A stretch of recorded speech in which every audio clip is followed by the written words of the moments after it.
One thing that you have to remember as an experienced player to get your friend into Tarkov is you have to remember what it was like when you first got Tarkov. I see a lot of people trying to get their friends into this game, and what they try to do is get their friends into doing what they're doing at that time.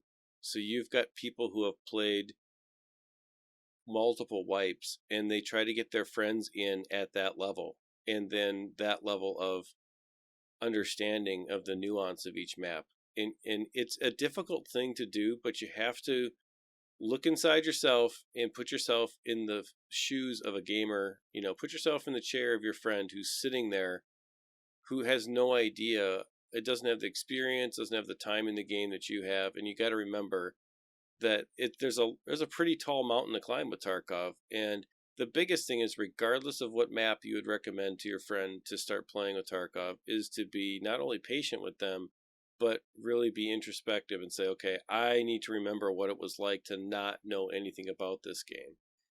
And when you do that, you start to realize, okay, there's holes in the knowledge that they have because they don't know what they don't know. And so you can say, go learn customs, or you could say, go learn interchange, but that doesn't mean anything to someone who's logging in for the first time. So I think that's why I started with the idea of what kind of gamer is your friend. And that's, kind of the concept of figure out which kind of lane in Tarkov you want to get your friend involved in, because everyone has a preferred play style. And so if you want to get someone new into this game, I really feel like you got to remember what it's like to be new at the game.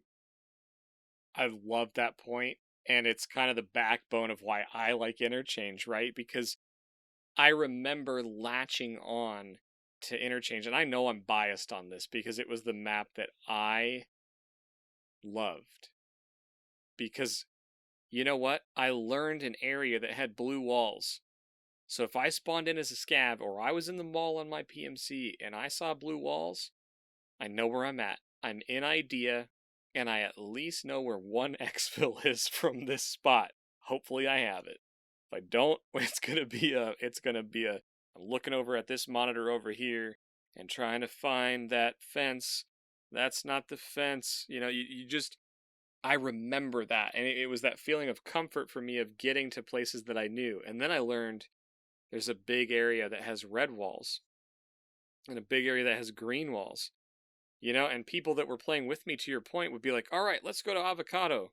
Let's go to generic. Let's go to general. Let's go to ADIC. What? It's like, I don't know what any of this is.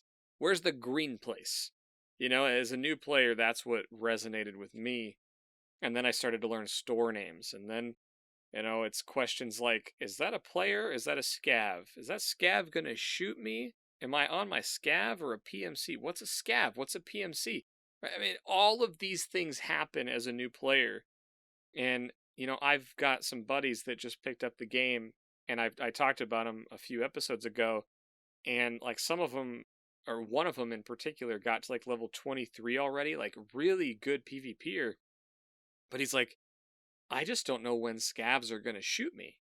He's like, so I always shoot at them first, and then they always seem to shoot back. And I'm like, right. It's like, you're right. You shoot at them, they're going to shoot back at you. Oh, so if I don't shoot them, they're not going to shoot me. What level are you? 23. Right? You can't assume that people are latching on to every system in the game. And I think we're into the spot where it's like, make sure if you're trying to help someone get in the game, or if you are new to the game, don't expect to know everything, and don't expect new players to know everything.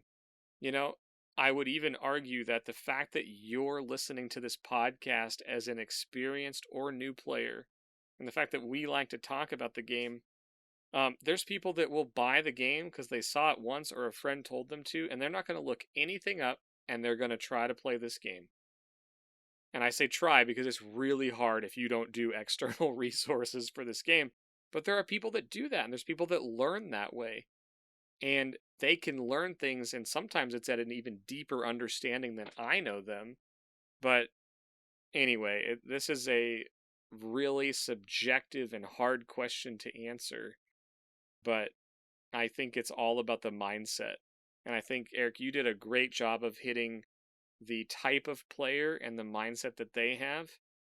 And then I look at the new player experience and what probably what players like me or an FPS background player, maybe an MMO background, is going to look at. And I like to look at where PvP happens, where are choke points, what are key map markers, because that's kind of what FPS maps are built on, is location, colors, mixture of colors, things like that. So for the FPS player coming in, just being able to say, "Oh, green walls, I know where I'm at," that may resonate with that type of player. So that's kind of my thought. I love the mindset approach that we both took to this.